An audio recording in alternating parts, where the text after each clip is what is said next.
Валерий Брюсов. Александрийский стол. На Невском, как прибой нестройный, растет вечерняя толпа, но неподвижен сон спокойный Александрийского столпа. Гранит суровый, величавый, обломок довременных скал, как знак побед, как вестник славы ты перед царским домом стал. Ты выше, чем колонна Рима, поставил знаменье креста. Несокрушимо, недвижимо твоя тяжелая пята.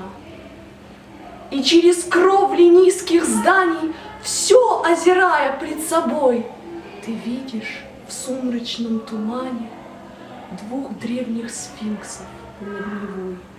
Глаза в глаза вперив, безмолвны, исполнены святой тоски, они как будто слышат волны иной, торжественной реки.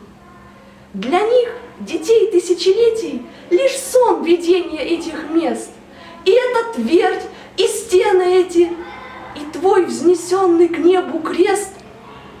И видя, что багряным диском на запад солнце склонило, они мечтают, как давно в песках над падшим обелиском горело золотом